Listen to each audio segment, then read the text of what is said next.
वीआईई rule एक एक समझते हैं। पहला है रूल 29। ये क्या बोलता है कि जो भी हम लोग मटेरियल यूज़ कर रहे हैं, ऑल सप्लाई लाइन्स और apparatus, उसका वो पावर होना चाहिए, साइज होना चाहिए, मैकेनिकल स्ट्रेंथ, और ये होना चाहिए अकॉर्डिंग टू आई स्टैंडर्ड्स।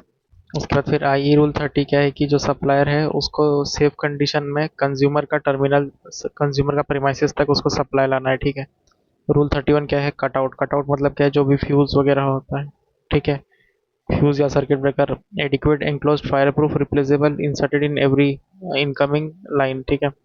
तो ऐसे फ्यूज रहना चाहिए, ठीक है, फायर प्रूफ एंक्लोजर में रहना चाहिए।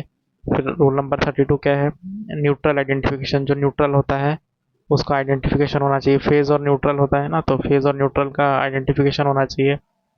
मस्ट हैव परमानेंट इंडिकेशन और distinguish colour from each other, ठीक है।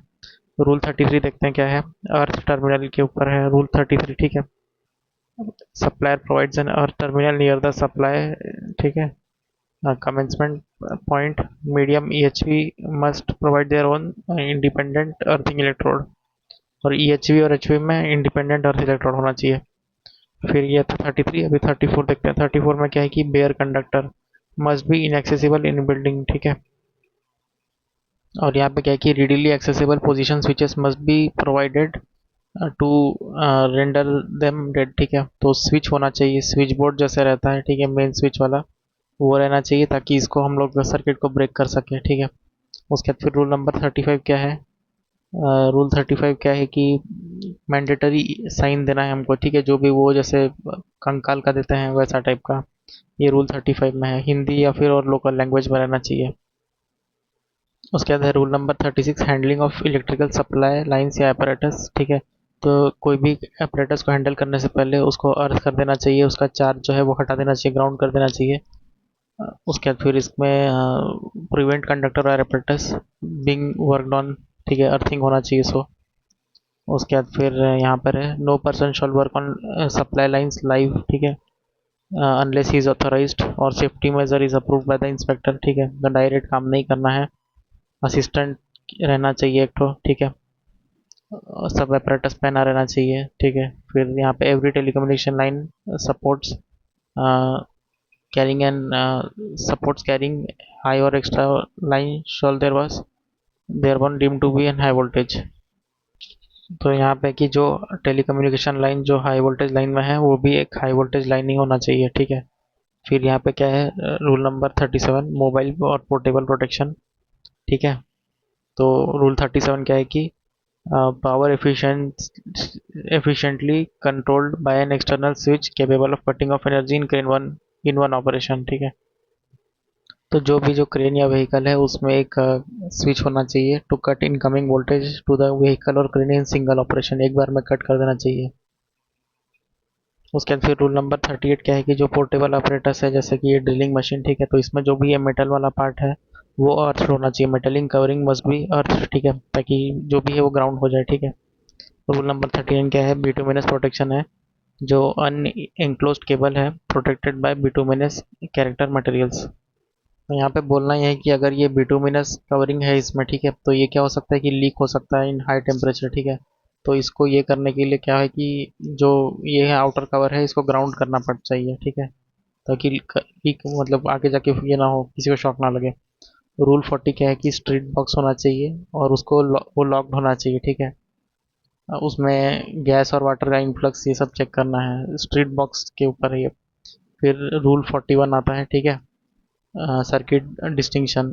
Circuits of different voltage in the same box must be mark, ठीक है। अगर दो अलग अलग सर्किट है एक इसमें तो उसको मार्क होना चाहिए। उसके फिर रूल 42 क्या है कि accidental charge AC DC circuit same support में है तो उसको उनका कांटेक्ट नहीं होना चाहिए आपस में, ठीक है। रूल रूल 42 है ये।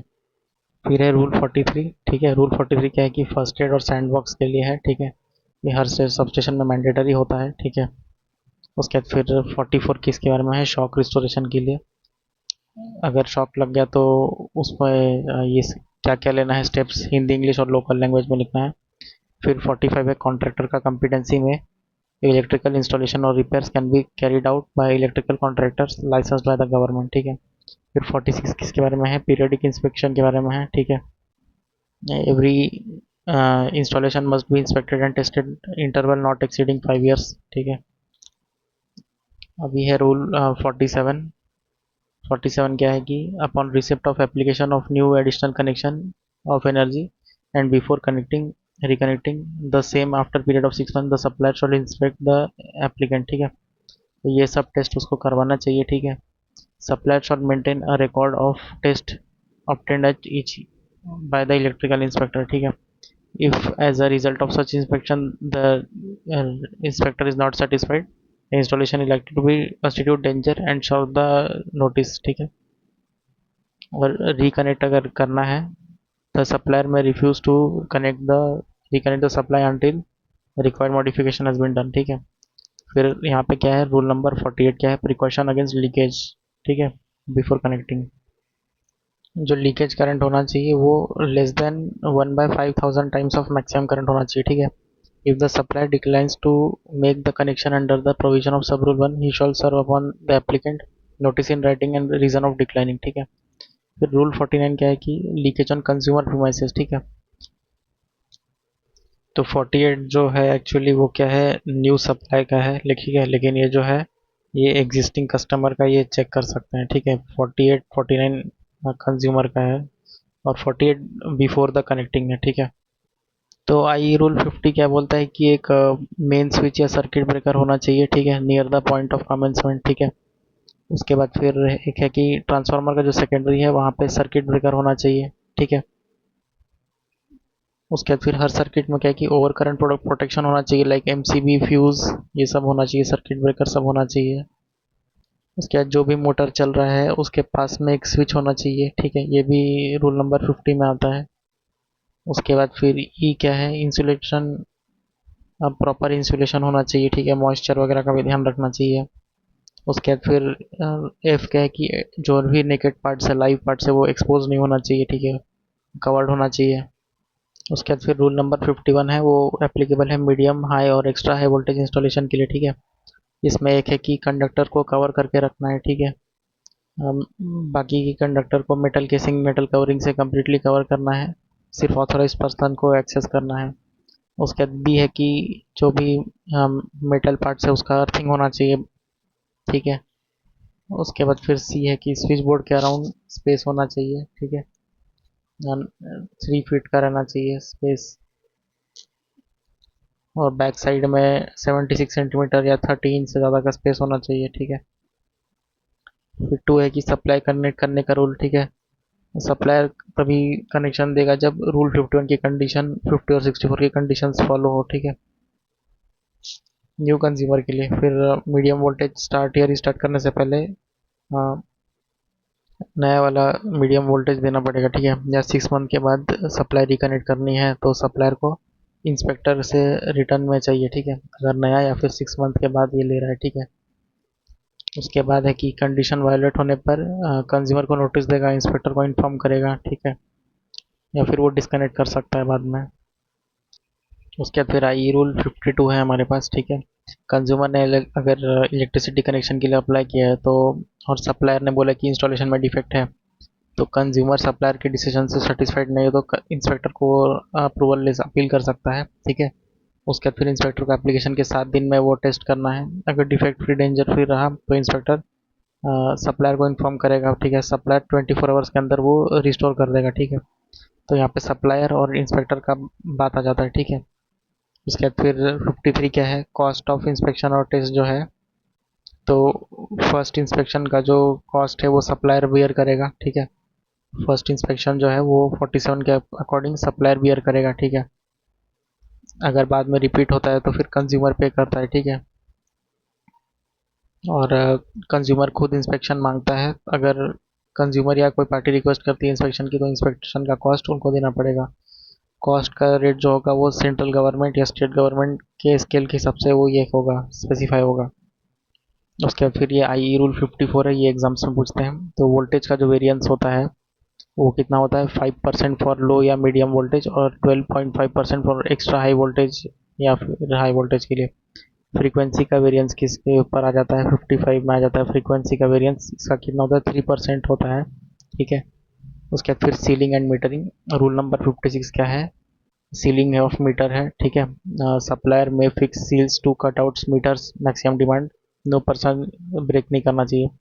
उसके बाद फिर मीटर का जो एक्यूरेसी होता है वो कितना होना चाहिए, रूल नंबर 57 के हिसाब से 3% होना चाहिए। Absolute accuracy of all excess of 1/10 of the full load, ठीक है।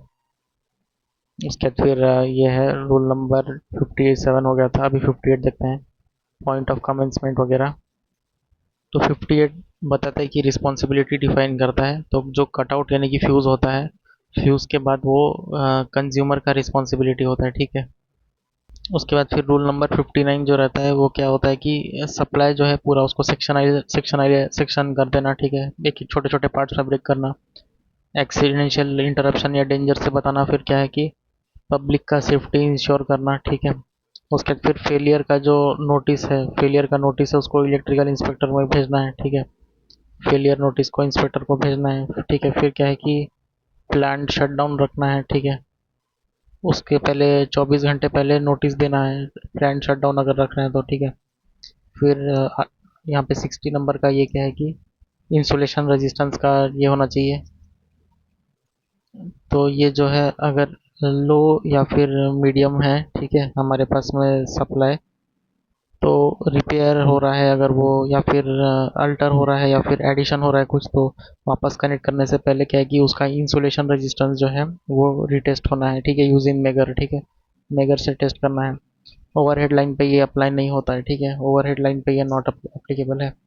फिर रूल नंबर 61 क्या है कि अर्थिंग का रूल है, ठीक है, 61। अगर ये 125 वोल्ट से ज़्यादा है, ठीक है, तो थ्री फेज थ्री वायर में क्या है कि जो न्यूट्रल है उसको, थ्री फेज फोर वायर है सॉरी, तो उसको न्यूट्रल को क्या है कि अर्थ करना पड़ेगा, ठीक है। और जनरेटिंग स्टेशन और सप्लाई एंड कम से कम दो सेपरेट, यहाँ पे कि दो जगह पे वो ये होना चाहिए, ठीक है, ताकि फॉल्ट करंट या जो भी है वो ग्राउंड हो जाए, ठीक है। 61 में ये भी है कि जो भी अर्थिंग का ये है उसको, अर्थिंग का सिस्टम है उसको 2 इयर्स में टेस्टिंग करना है, ठीक है।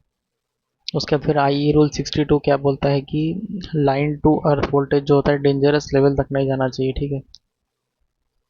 उसके बाद फिर 63 में ये बोलता है कि एच वी और एच वी लाइन्स में वापस रिस्टार्ट करने से पहले हमको सप्लायर में एनर्जाइज फॉर टेस्ट, ठीक है, तो इंस्पेक्टर से हमको वापस उसको टेस्ट कराना है, ठीक है। और उसके बाद ही जब रिटर्न आएगा, ठीक है, तो उसके बाद फिर ये करना है। उसके पहले ये testing owner test non overhead circuits and withstand voltage, ठीक है, और वो इंस्पेक्टर को देंगे, ठीक है। फिर 64 क्या है कि use of energy at H we and H we.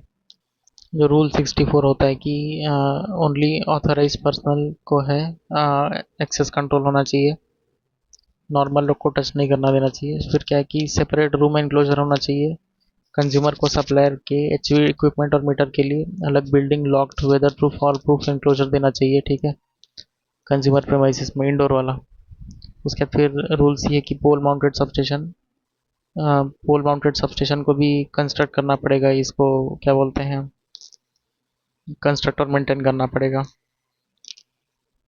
तो यहाँ पे 65 क्या है कि एच वी टेस्टिंग मैट्रिक्स है, apparatus को विथस्टैंड करना है continuous application between conductor and earth for 1 minute, ठीक है। नॉर्मल वर्किंग वोल्टेज 1000 वोल्ट है, रिक्वायर्ड टेस्टिंग वोल्ट तक तो होगा उसका डबल हो जाएगा। अगर वर्किंग वोल्टेज 1000 टू 11000 है, ठीक है, तो ये होगा double the normal working voltage, ठीक है। अगर यहाँ पे है कि नॉर्मल वर्किंग वोल्टेज एक्सीडिंग 11 के वी है, तो normal working voltage plus 10,000 volt और देना है, ठीक है।